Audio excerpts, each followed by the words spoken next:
বাংলাদেশের রাজনীতি আর এখন রাজপথে নেই এবং রাজনীতিবিদদের হাতেও এখন আর রাজনীতি নেই।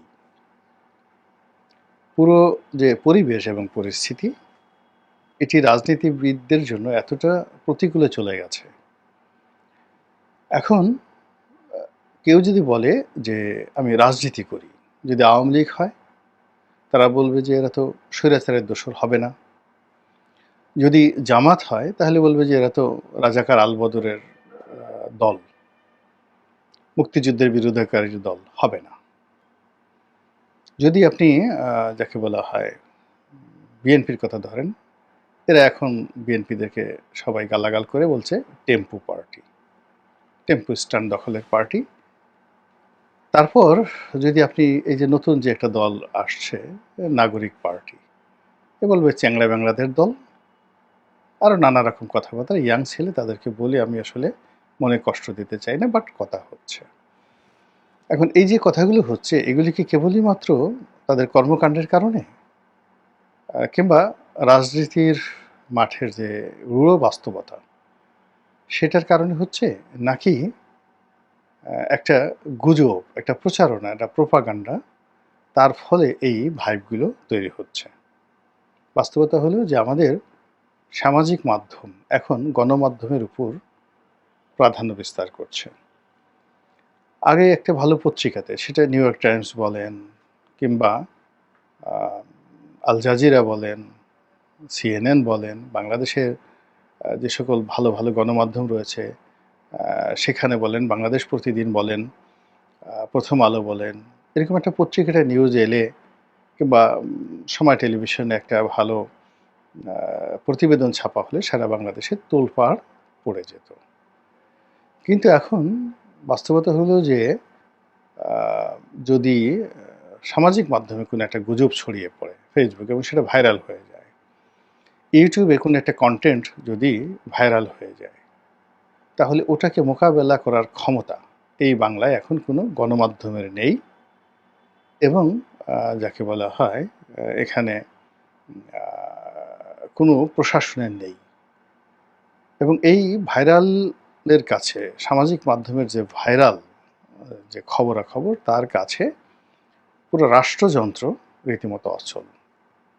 বাংলাদেশের একসময়ের প্রভাবশালী পত্রিকা এখন বোধহয় সার্কুলেশনে দ্বিতীয় অবস্থানে আছে প্রথম আলো, ১ নম্বর আছে বাংলাদেশ প্রতিদিন, ২ নম্বরে আছে প্রথম আলো।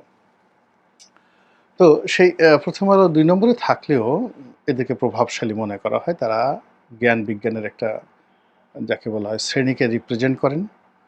তাদের সঙ্গে ভারতের একটা ভালো সম্পর্ক আছে। বাংলাদেশে এই মুহূর্তে যারা সরকার চালাচ্ছেন তাদের একটা বিরাট অংশ প্রথম আলোর বাই প্রোডাক্ট হিসেবে মনে করা হয়। তো এরকম একটা প্রভাবশালী পত্রিকা প্রথম আলো এবং তাদের সহযোগী ডেইলি স্টার, এদেরও সার্কুলেশন বাংলা পত্রিকার সঙ্গে তো তুলনাই করা যাবে না। ইংরেজি পত্রিকার মধ্যে হয়তো তারা নাম্বার 1, ৮-১০ হাজার হয়তো তাদের সার্কুলেশন, কিন্তু ইংরেজি পত্রিকা হিসেবে ১০,০০০ সার্কুলেশন অনেক গুরুত্বপূর্ণ বিষয়। এখন এই সকল পত্রিকাগুলো কিন্তু এখন তাদের অস্তিত্ব রাখার জন্য ইউটিউবের উপর নির্ভর করতে হচ্ছে, ফেসবুকের উপর নির্ভর করতে হচ্ছে এবং তাদের একটা নিউজ যদি ফেসবুক বা ইউটিউবে ভাইরাল হয়, ওই দিন এই সকল পত্রিকা এসে আনন্দের বন্যা বয়ে যায়। এখন বাস্তবতা হলো যে ইউটিউবে বা ফেসবুকে প্রথম আলোর একটা নিউজ ভাইরাল হয়, তো সেখানে কতজন লোক দেখে? তাদের একটা ভাইরাল নিউজ ১ লাখ, ১.৫ লাখ, ২ লাখ, ৩ লাখ লোকের বেশি দেখে না। কিন্তু আমাদের এই সমাজে হিরো আলমের পর্যায়ে যারা রয়েছেন সামাজিক মাধ্যম ব্যক্তিত্ব, তাদের একেকটা বক্তব্য 1 মিলিয়ন ভিউ হয়ে যায়। কিংবা যেকোনো একটা সামাজিক কনটেন্ট, যেমন দেখা গেল বরিশালের আঞ্চলিক ভাষায় কয়েকজন ইয়াং মানুষ একটা, যাকে বলে, কনটেন্ট তৈরি করেন। আঞ্চলিক ভাষায় কথাবার্তা বলেন। তাদের চেহারা সুরত দেখলেই মনে হবে তারা বরিশালের নিম্ন মধ্যবিত্ত পরিবারের সন্তান সবাই। তো তারা এই সাম্প্রতিক আমলের একটা রাজনীতি নিয়ে ছোট্ট একটা কনটেন্ট করেছেন এবং সেই কনটেন্টে শুরুটাতে তারা একটা গান গেয়েছেন এবং ৩০-৩৫ সেকেন্ডের একটা ক্যাটওয়াক হেঁটেছেন। তো বর্তমান রাজনীতিকে ব্যঙ্গ করে এবং এটা এত ভাইরাল হয়ে পড়েছে যে এটা নিয়ে মূলধারার গণমাধ্যমগুলো, মানে সেখানে টেলিভিশনগুলো, সংবাদপত্রগুলো সিরিজ অফ রিপোর্ট তারা প্রকাশ করেছে এই কন্টেন্টটির উপরে যে এইভাবে তিনি হেঁটেছেন। মানে স্পষ্টত এখানে কয়েকজন কেউ হয়তো ছাত্রলীগের সাদ্দামকে ইন্ডিকেট করেছে, কেউ হয়তো হাসনাতকে ইন্ডিকেট করেছে, কেউ সার্জিসকে ইন্ডিকেট করেছে।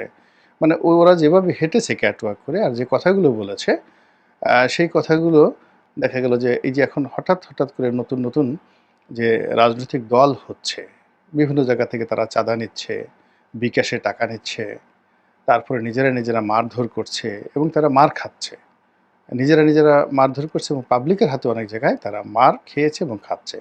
এবং এরা মানুষের যাকে বলা হয় অপমান, জুতো পিটা এগুলোর মানে খেয়েই তারা সফলতা মনে করেন যে পর্যায়ে পৌঁছে গেছেন এবং তারা খুব গর্ব অনুভব করেন যে আমরা এই রাজনীতি করতে গিয়ে মার খেয়েছি, আমাকে পিটনি দিয়েছে, আমাকে জুতোর বাড়ি দিয়েছে, আমাকে মেরে পুরো শুয়ে ফেলছে।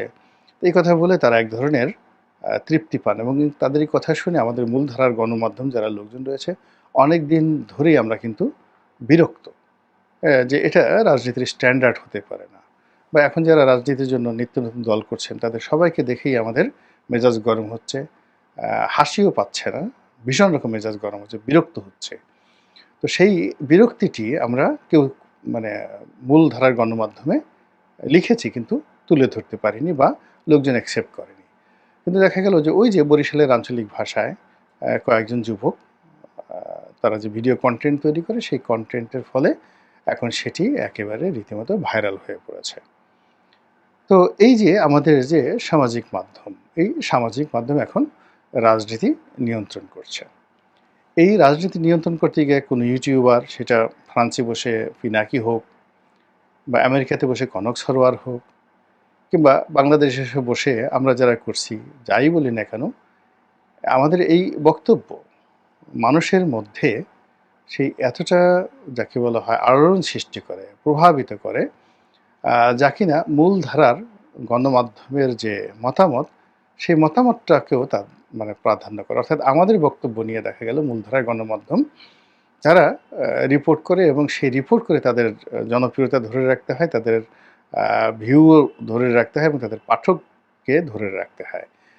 আমি অনেক দিন ধরে মূলধারার গণমাধ্যমের সাথে জড়িত।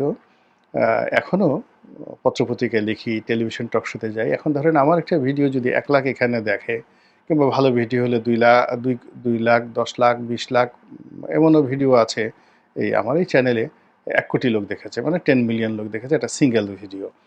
তো ওই যে নাজমার সাথে একটা ভিডিও করেছিলাম, টক শো করেছিলাম, সেটার একটা চ্যানেল আমার এই চ্যানেলে আছে যে জিয়াউর রহমানের বংশ পরিচয় পেয়ে তেলে বেগুনে জ্বলে উঠলেন এমপি নাজমা। বা সাবেক যে স্বাস্থ্যমন্ত্রী ছিল ডক্টর মুরাদ হাসান, তার সঙ্গে একটা শো করেছিলাম, সেটাও এখানে প্রায় ৭০-৮০ লাখ লোক এই আমার এই চ্যানেলে সেখানে দেখেছে। এরকম যে আমাদের সামাজিক মাধ্যম থেকে আমরা যে রাজনীতির সংজ্ঞা দেই, ভাইব তৈরি করি, কাউকে যদি কেউ একটা গালি দেয়, কাউকে যদি কেউ একটা ইন্ডিকেশন করে কিংবা দেখা গেল যে এখন খুব বাজে একটা শব্দ ব্যবহার করে, অঙ্গভঙ্গি করে কাউকে যদি এখানে হেয় করা হয়, ওটা যেমন তার রাজনীতির ক্যারিয়ারের জন্য একটা সমস্যা হয়ে পড়ে, আবার